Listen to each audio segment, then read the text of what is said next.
Steelers Nation, we're back with another video talking about Coach Mike Tomlin. And Lauren has joined us yet again this week to talk about Coach Mike Tomlin's track record, whether or not he's the right coach going forward, and part 2 of our Steelers series. Let's go.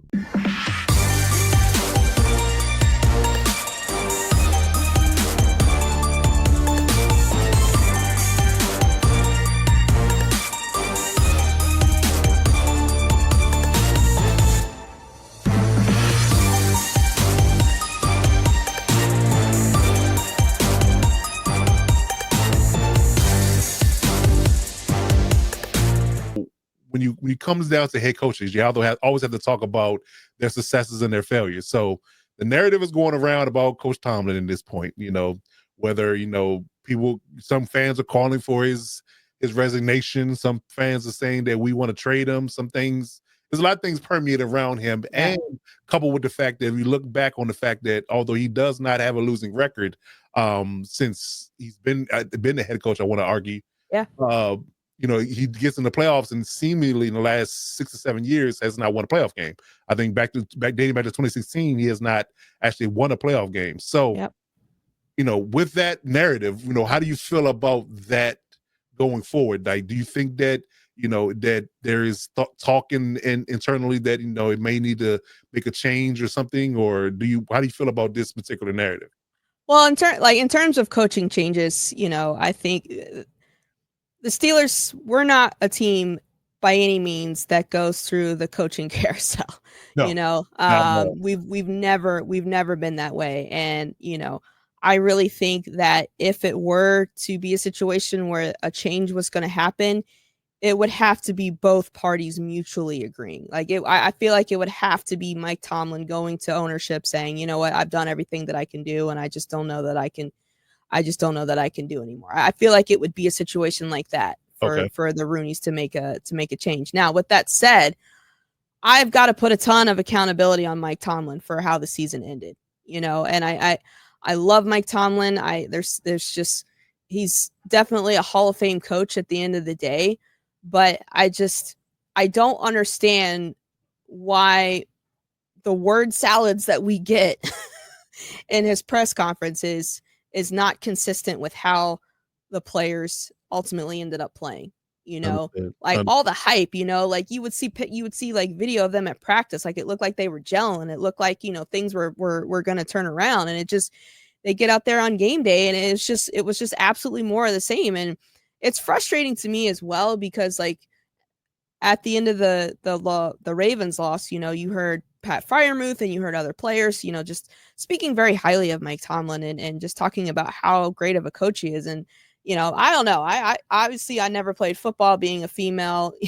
I never had a desire to play any type of tackle football. Apparently you can now, which is awesome, which is great. But I would think that if you truly bought into what your coach was telling you and you trusted your coach, you're going to want to play at your highest level for your coach. And that's going to reflect on the field. That never reflected on the field at the end of the season, and I didn't understand why. And to your point that you made earlier in terms of, never having a losing season, we've got to be more than that narrative. We've got we cannot continue to go down the road of, we made it to the playoffs, we're out in the first round, but we had a winning season. Right. We never had a losing season.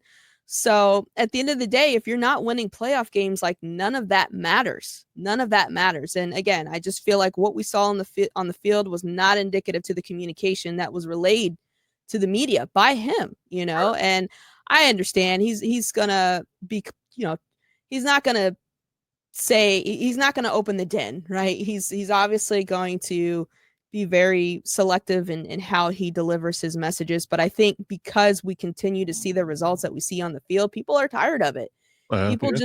People feel like it's hogwash, and in their minds, it's like, okay, it's time to cut the BS. It's really time to cut the BS. And we weren't able to move the ball and this year towards the end of the season. And again, after that Eagles game, we did turn around and beat the Browns. We got the Browns back and whatnot, but it just, there has to be some type of accountability for how the season ended. And I'm torn. I'm really torn because the only constant within that building is Mike Tomlin. You know, we've gone through 3 offensive coordinators. We've gone through 3 defensive coordinators, and nothing has changed. Nothing has changed. It's still the same, and he's still the constant in all of it. So I just you gotta Kyle Brandt. You gotta wear that at some point. Yeah. Kyle Brandt works for NFL Network. He actually put it perfectly. And he just said that, you know, he gets it. Like, yes, there's going to be 20 plus other, if for whatever reason we were to let Mike Tomlin go, absolutely. There's going to be 20 plus other teams that are going to be chomping at the bit to have Mike Tomlin coach their team. And yes, there are plenty of teams out there that would love to make it to the playoffs, you know, would love to have a winning season and make it to the playoffs. But then there is that small group of teams, you know, that make it to the playoffs and want to have a playoff win.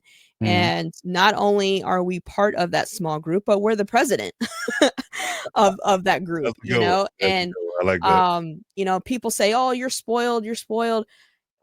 How would you, if this were your situation? Yes, it would be grand. Like you would be on cloud 9. Yes, we made it to the playoffs. Yes, we had a winning season. But when you're constantly in the twilight zone and you're chasing your tail and the results are the same, eventually you're going to get tired of it. It's like eating the same thing over and over and over. And eventually your palate's going to have enough. Your palate just isn't going to be able to take that anymore. So I wouldn't necessarily call it being spoiled. It's just, we're not moving. Right. We're staying in the exact same place that we are. And it's frustrating. And it's like we're banging our head against the wall, hoping that the wall will break. And it just never does. You know, and instead of coming up with a solution, we say that we're going to come up with a different solution to bust through that wall, but it just doesn't work. It does not work. And so, to be honest with you, I don't know what's going to change. I really don't. I personally feel like personnel is what needs to change, first before we even touch any of the players.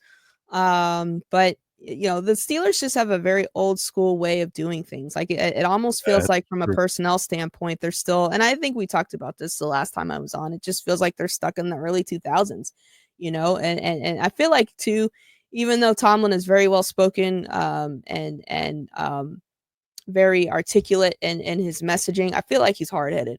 And as my grandma used to say, a hard head makes a soft behind. And we're definitely feeling that with these losses, you know. And I think that Tomlin's way of doing things is let's continue to have our defense be great. Let's continue to have our defense win games and do what very little that we need to do on offense to keep us in the game. And I just don't think that works. And I don't know. I think at the end of the day too, and we can talk about this, but I think at some point we have to get serious about the quarterback position. We have to. Stay tuned for part 3 of our Steelers series as we discuss the future of the Steelers and what it's going to take for them to finally get over the hump. And remember to subscribe to never miss an upload.